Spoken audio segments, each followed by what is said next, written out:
আল্লামা সাঈদীর কথাগুলো আজকে অক্ষরে অক্ষরে মিলে যাচ্ছে।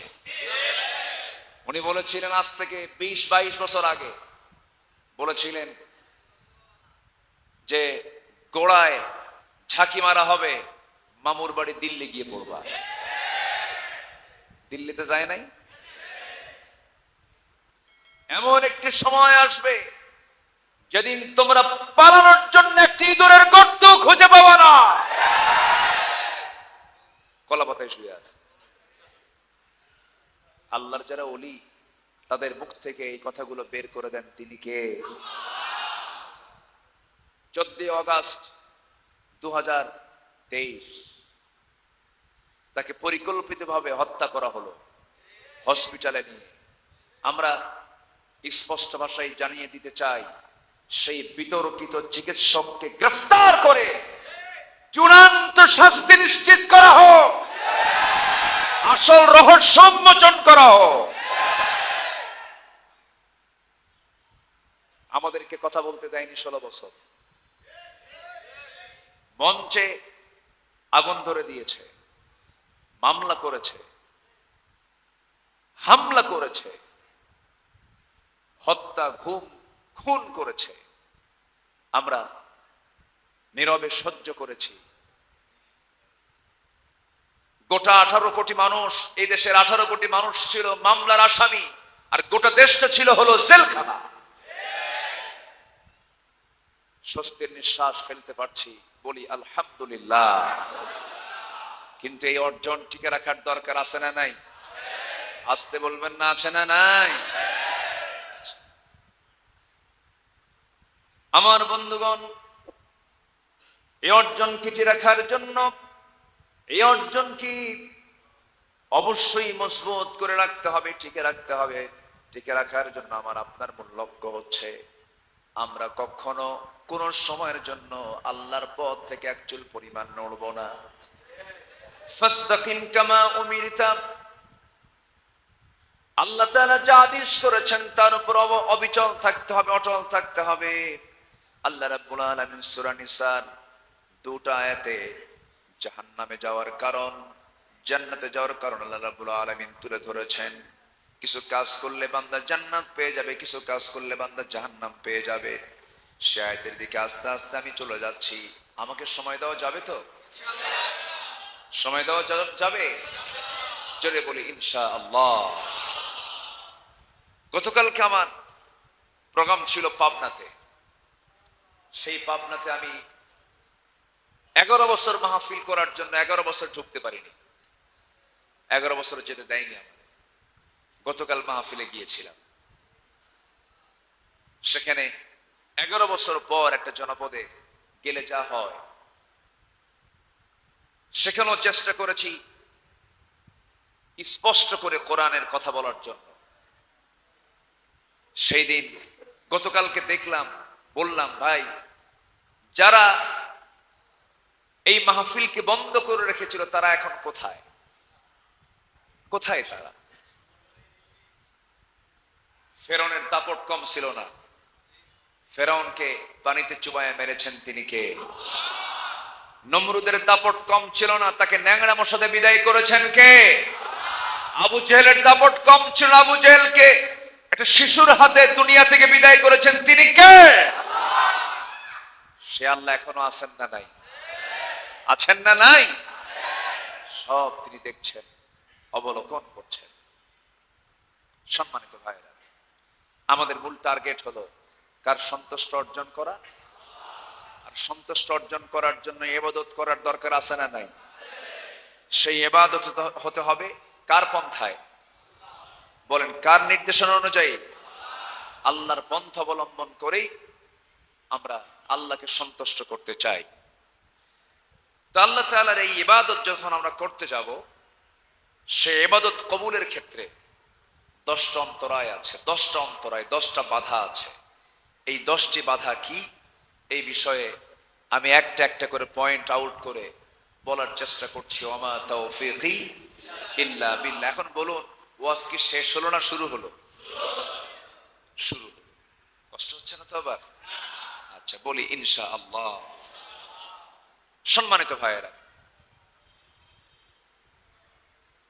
আমরা ইবাদত, অনেকে ইবাদতটাই স্পষ্ট নয় অনেকের কাছে। ইবাদত কাকে বলে, ইবাদতটা কি, এই বিষয়টা অনেকের কাছে অস্পষ্ট আছে। অনেকে মনে করেন ইবাদত হচ্ছে আজান দিলে নামাজ পড়া, রমজান এলে রোজা রাখা, জিলহজ মাস আসলে হজ করা, আর নির্দিষ্ট একটি বছর অতিবাহিত হলে পরে সম্পদ থেকে যাকাত দেওয়া। এটাই বুঝি শুধু ইবাদত, এর বাইরে আর বুঝি কোনো ইবাদত নাই। ইবাদত হচ্ছে এমন একটা পরিভাষা, বান্দার জীবনের সকল কাজকর্মের ভিতরে ইবাদত আছে না নাই? আসতে বলবেন না, আছে না নাই? সে যে শৌচ কার্য করবে তার বিধানও ইসলাম দিয়েছে। সে যে রাত্রি যাপন করবে স্ত্রীর সাথে কেমন করে, তারও বিধান ইসলামে আছে না নাই? ইসলাম এমন একটি বিধানের নাম যে বিধানে নখ কাটার বিধানও খুঁজে পাওয়া যায়।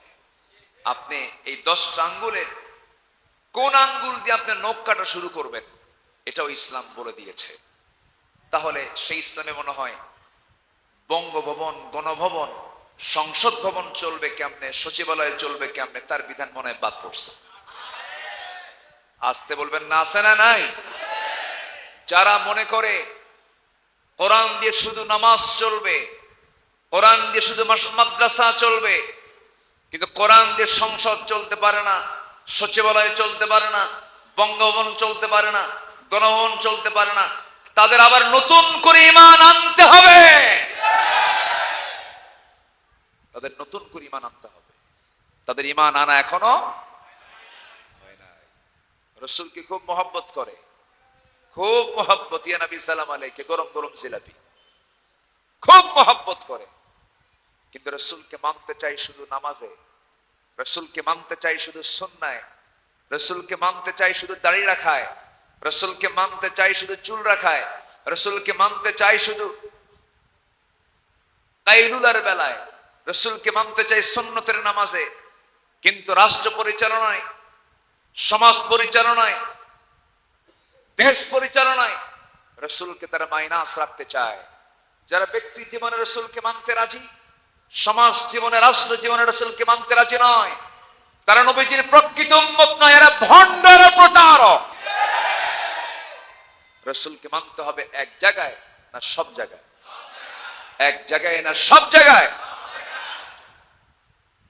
কথাগুলো কি ক্লিয়ার মনে হচ্ছে? আচ্ছা, সম্মানিত ভাইরা, আমি দীর্ঘ 25 বছর, আমার জীবনের 25টি বসন্ত আমি এই ওয়াজ মাহফিলের অঙ্গনে কাটিয়েছি, কথা বলেছি। আমি চেষ্টা করেছি সারা জীবন যতটুকুন কথা বলবো কোরআনকে সামনে রেখেই বলবো, এবং বলেছি। আমাকে যারা শোনেন, আমাকে যারা ফলো করেন, তারা নিঃসন্দেহে বিষয়টি তাদের কাছে সুস্পষ্টই বলে আমি মনে করি। সম্মানিত ভাইয়েরা, সম্মানিত বন্ধুগণ, এই অর্জন একদিন আসে নাই, সম্মিলিত একটি প্রচেষ্টার মধ্য দিয়ে অর্জনটা এসেছে। আলেমদের বিশাল ত্যাগ, কোরবানি আছে না নাই? আসতে বলবেন না, আছে না নাই? 2009 সালে আমার জীবনের প্রথম হজ, আমি হজে গেলাম, এবং সেই 2009 সালে আবার আল্লামা মরহুম শহীদ দেলোয়ার হোসেন সাইদ রাহিমাহুল্লাহর জীবনের শেষ হজ, উনি শেষ হজটা করেছেন 2009 সালে। তো 2009 সাল উনি হজ করতে গেছেন, হজের পারমিশন তিনি পেয়েছেন, দেশ থেকে চলেও গেছেন। সেই সময় ট্রাইব্যুনাল গঠন হয়েছে, যুদ্ধবন্দী ট্রাইব্যুনাল গঠন হয়েছে, হচ্ছে, নাটক শুরু হয়েছে। ওই সময় তাকে বলা হলো, আপনি দেশে না যাওয়াই ভালো, আপনি দেশে সিটিজেনশিপ পেয়ে যাবেন, আপনি দেশে থেকে যান, অথবা অন্য কোনো দেশে আশ্রয় নেন। উনি বললেন, আমার জনগণ, আমার মাটি, আমার দেশ, আমার আত্মীয় স্বজন, আমার দলের কর্মী ভাইরা আমার দেশে জুলুম মাজলুম হয়ে থাকবে, আর আমি তার নেতা হয়ে আমার নিজের শুধু ব্যক্তি জীবনের দিকে লক্ষ্য রেখে আমি এমন জীবন গ্রহণ করব, এমন চরিত্র আমি সাইদে রাখি না। এমন চরিত্র আমি রাখতে চাই না। আমার বুকের তাজা প্রাণ ঢেলে দিতে প্রস্তুত আছি, তবু দেশের মাটি আমি ছাড়বো না। আলেমরা দেশ পালায়, আলেমরা দেশ থেকে পালায়। হাসিনা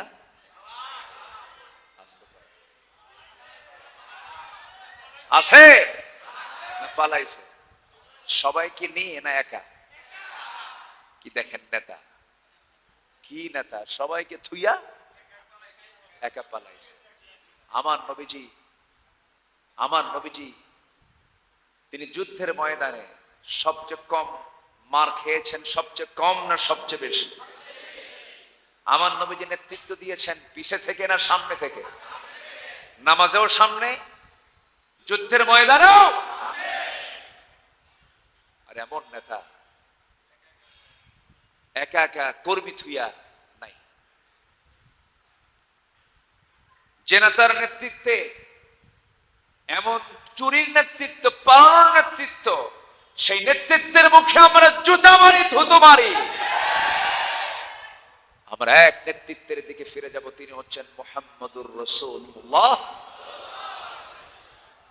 আমার নবীজি আগে খেতেন না খাওয়াতেন? আগে খাওয়াতেন। আর আমার দেশের যারা বিগত 16 বছর ক্ষমতায় ছিল, এরা খাওয়াইছে আগে না খাইছে আগে? বলেন, খাওয়াইছে আগে না খাইছে আগে? এমন সংসার দিয়ে গেছে আমাদের হাতে, যে সংসারের ঋণ হলো 18 লক্ষ কোটি টাকা, আর সেই ঋণের 11 লক্ষ কোটি টাকাই তারা আবার নিয়ে চলে গেছে। বুঝে নেন, শিখে নেন, জেনে নেন, সৎ নেতৃত্ব, ইসলামী নেতৃত্ব ছাড়া সমাজ কখনো উন্নয়ন হতে পারে না। সম্মানিত ভাইয়েরা, দেশের মোড়ে মোড়ে মূর্তিগুলো স্থাপন করা হয়েছিল, বাপের টাকা না জনগণের টাকা? 5 আগস্টের পর বিভিন্ন মোড়ে মোড়ে সেই মূর্তিগুলো, মাথাগুলো ভাঙতেছিল। সে সময় ডক্টর ইউনূসকে প্রশ্ন করা হলো যে এরকম করে সম্মানিত ব্যক্তির মাথা মুরালগুলো ভাঙ্গা হচ্ছে, এর কারণ কি? কে এই প্রশ্ন আমারে করেন কেন? তার মেয়েরই প্রশ্ন করেন। এটার জন্য আমরা দায়ী নয়, তার কন্যা দায়ী। সম্মানিত ভাইয়েরা, এটা আমার দিকে তাকান। এতক্ষণ আলোচনার মূল যে ইঙ্গিতটা আমি দিতে চাই, সব নেতৃত্ব ছেড়ে একটি সৎ নেতৃত্বের দিকে আমাকে আপনাকে আসতে হবে। সে তার মূল নেতৃত্ব হচ্ছে মুহাম্মদ সাল্লাল্লাহু আলাইহি ওয়াসাল্লাম। নবীজির জন্ম কোন মাসে? বলেন, কোন মাসে? মৃত্যু কোন মাসে? আচ্ছা, মৃত্যু কি আনন্দের না শোকের? জন্মটা আনন্দের। তাহলে আমার নবীর জন্মের মাসও এটা, মৃত্যুর মাসও এটা। তাহলে আনন্দও আছে, শোক তো কেউ করে না, খালি মিলাদ পড়ে। খালি কি করে? খালি মিলাদ আছে, শোক তো নাই। আচ্ছা, আগে আনন্দ হয়েছে, রাসূলের জন্ম তো আগে হয়েছে, এরপরে কি হয়েছে? মৃত্যু হয়েছে। শোকটা আগে হয়েছে না পরে হয়েছে? তাহলে মওজুদ যেটা কায়েম থাকার কথা, আনন্দ না শোক? শোকটাই তো শেষে আসছে, শোক নিয়ে কোনো কথা নাই। আমি মিলাদ সিরাত নিয়ে আমি গন্ডগোল করতে চাই না, আমি এরকম কথা বলিও না, কারণ আমাদের বহু কাজ পড়ে আছে সামনে। মিলাদ সিরাত নিয়ে পারাপারি করা যাবে না, মারামারি করা যাবে না, নূর মাটি নিয়ে গন্ডগোল করা যাবে না, তারপরে 3 রাকাত 1 রাকাত নিয়ে গন্ডগোল করা যাবে না, ফরজ নামাজের পরে মোনাজাত আছে না, এগুলো নিয়ে গন্ডগোল করা যাবে না। ঐক্যের প্রাচীর গড়ে তোলে, সকল অনৈক্যের প্রাচীর ভেঙে ফেলে সামনের মঞ্জিলে মকসুদ আমাদের একটাই লক্ষ্য, সেটা হলো ইসলাম, ইসলাম, ইসলাম। তারা ইসলামকে কেটে দিয়েছে। কবি নজরুল ইসলাম কলেজ ছিল ইসলামবাদ, সলিমুল্লাহ মুসলিম হল মুসলিমবাদ, ঠিক কিনা? বিসমিল্লাহর সংবিধানে বিসমিল্লাহবাদ। ওরা আল্লাহরে বাদ দিয়েছে, ইসলামকে বাদ দিয়েছে, মুসলিমকে বাদ দিয়েছে, এই জন্য আল্লাহ ওদেরকে বাদ দিয়ে দিয়েছে।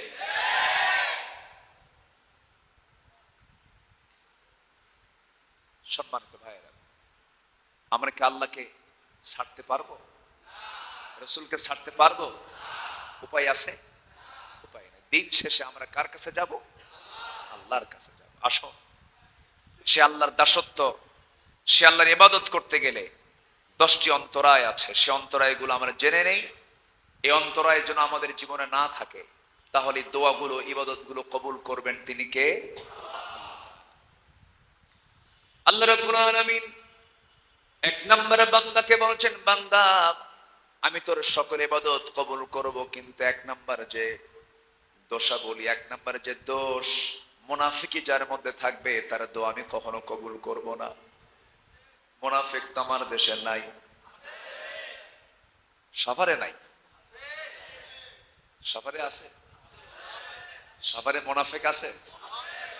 আচ্ছা, আল্লাহ রাব্বুল আলামিন বলেন, ওমিনান নাসি মান ইয়াকুলু আমান্না বিল্লাহি ওয়া বিল ইয়াউমিল আখির ওয়া মা হুম বিমুমিনিন। এই আল্লাহর কালামের শুরুর দিকে সূরা বাকারার 8 নম্বর আয়াত আল্লাহ রাব্বুল আলামিন বলেন, মানুষের মধ্যে কিছু মানুষ আছে যারা বলে আমি ঈমান এনেছি, কিন্তু তারা ঈমান আনে নাই। আমার দেশে বহু লোক আছে ঈমান এনেছি কথাগুলো বলে, কিন্তু তাদের মধ্যে ন্যূনতম ঈমান নাই। আছে না নাই বলেন? নাম হলো ঈমান আলী। নাম কি? নামাজ পড়ে না। নাম হলো রমজান আলী, রমজান মাসে দিনের বেলা ভাত খায়। নাম হলো খোকা মিয়া, বয়স 80 বছর, 80 বছরের খোকাই আছে এখন। নাম হলো বাদশাহ মিয়া, ভিক্ষা করে। কি করে? নাম হলো আতর আলী, পকেটে গাজার গন্ধ। তাহলে নাম দিয়ে কি কাম হবে? নাম দিয়ে কাম হবে? আমাকে গুণ অর্জন করতে হবে, মুনাফিককে ছাড়তে হবে। মুনাফিক চেনার জন্য কিছু লক্ষণ আছে, যেমন কোথাও যদি আমরা ধোঁয়া উঠতে দেখি, ধোঁয়াটা প্রমাণ করে দেয় এর নিচে কি আছে? আগুন আছে। যখন আমরা দেখি সূর্য পশ্চিম দিকে চলে যাচ্ছে, মানে বুঝবো আমরা এখন কিছুক্ষণ পর কি হবে? অন্ধকার হয়ে যাবে। যখন আমরা পূর্ব দিকে সূর্যোদয় হতে দেখি, তখন ভাববো দিন শুরু হয়ে গেল। আমার বন্ধুগণ, ঠিক তেমনি মুনাফিকদের কিছু আলামত আছে। মুনাফিক চেনা যাবে কেমনে? হাদিসের ভাষায় মুনাফিকদেরকে চেনার জন্য 4টা লক্ষণ কারো মধ্যে পাওয়া গেলে পরে সে মুনাফিক। এর মধ্যে 1 নম্বর লক্ষণ হলো, যখন সে কথা বলে মিথ্যা কথা বলে। মিথ্যা কথা বলতে এই জাতি সবচাইতে কি অনভিজ্ঞ না অভিজ্ঞ? অনভিজ্ঞ না অভিজ্ঞ? একদম অভিনয় করে কথা বলে। যিনি সবচেয়ে সূক্ষ্ম অভিনয় জানতেন, তিনি এখন নাই, পালাইছে। এত মিছা কথা কয় মানুষ।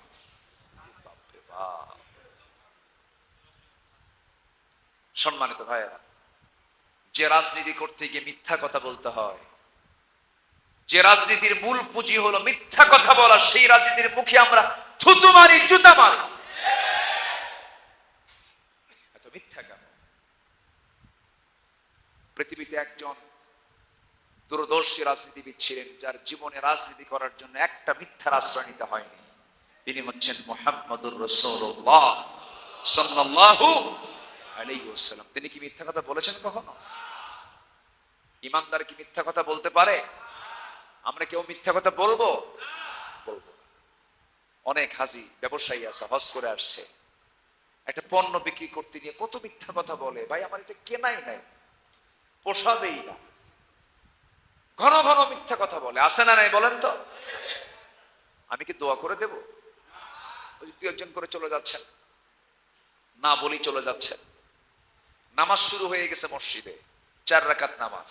ইমাম সাহেব লম্বা সূরা ধরছে। এখন মুসল্লি যদি মনে মনে কয় তুই তোর নামাজ পড়, আমি চলে গেলাম, ইমামের কোনো যায় আসে? কিন্তু যে চলে গেল তার কি নামাজ হলো? হলো। আমি নামাজের সঙ্গে তুলনা করছি না, তবে এই যে বসে আছি, এটা কি ইবাদতের বাইরে? ইবাদতের বাইরে? কমপ্লিট করে যান, একটা সম্পূর্ণ রেকর্ড করে যান যে আমি শেষ পর্যন্ত আমি ছিলাম, আছি।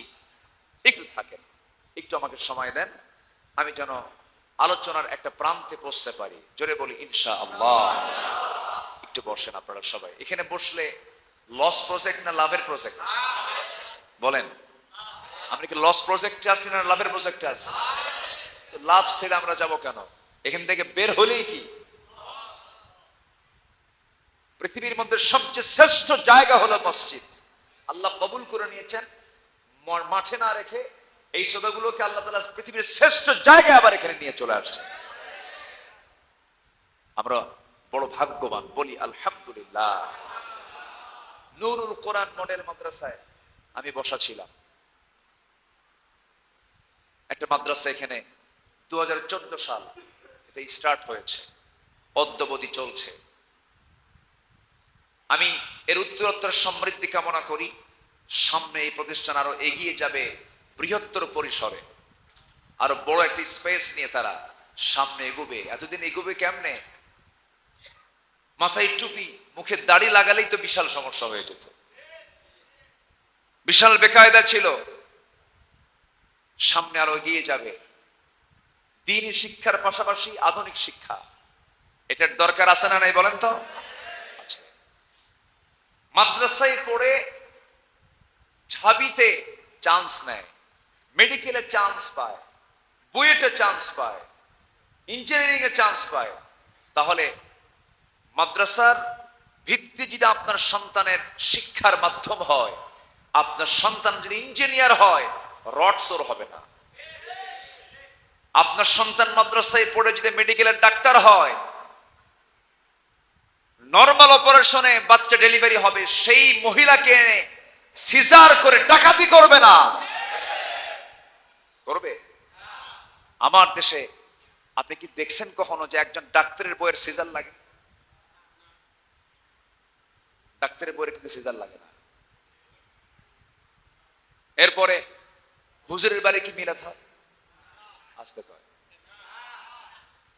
হয়। হুজুর শুধু মিলাদ খায়, মিলাদ কিন্তু হয় না। ডাক্তারের সিজার লাগে না, হুজুরের বাড়িতে মিলাদ হয় না। আর পীর সাহেবের বউ পীর সাহেবের মুরিদ হয় না, কারণ বউ জানে এটা কত নাম্বার লুচ্চা। মুরব্বী খুব হাসতেছে, বাস্তব তো এটা, এটাই তো বাস্তবতা। এই জন্য সকল সমস্যার সমাধান নিশ্চিত করার জন্য জাতিকে দিতে হবে একটা সুস্থ ধারার আদর্শ শিক্ষার একটা নীতি, জাতিকে উপহার দিতে হবে। ধর্ম উপদেষ্টা ডক্টর আফামা খালিদ হোসেন, তার সাথে আমার দীর্ঘদিনের 2014 সালে আমার সঙ্গে তার প্রথম দেখা, তার সঙ্গে আমার প্রথম দেখা একটা মাহফিলে। ওনার নোয়াখালীর কোম্পানিগঞ্জে একটা মাহফিল ছিল আমার, আমি ছিলাম সেই মাহফিলের ফাউন্ডার। প্রথম শুরু হলো, উনি সেই মাহফিলের শেষ দিনের বাদ মাগরিব তার অধিবেশন আলোচনা, আমি ছিলাম বাদ এশা। সেই দিন আমি মাহফিলে ঢুকবো, আর উনি আলোচনা করে বের হয়ে আসতেছেন, আমি আলোচনায় ঢুকবো, ঠিক ওই সময় তার সঙ্গে দেখা। এই তো দেখার সূত্রপাত, পরিচয় হলো, কথাবার্তা হলো। এই পরিচয় কম বেশি সবার সাথে আছে। আমরা চেষ্টা করছি একটি সুন্দর শিক্ষা ব্যবস্থা নিশ্চিত হবে বাংলার জমিনে, জোরে বলি ইনশাআল্লাহ। এমন সুযোগ এসেছে, এমন সুযোগ যেহেতু আমরা পেয়েছি, দোয়া করেন কোন শকুন যেন এখানে থাবা না ফেলতে পারে। কারণ আমরা এমন ভৌগোলিক দিক থেকে এমন দেশের নাগরিক যার চতুর্পার্শ্বে মুশরিকরা পথ পেতে বসে আছে। আমাদের সতর্ক দৃষ্টি সবার রাখার দরকার আছে না নাই?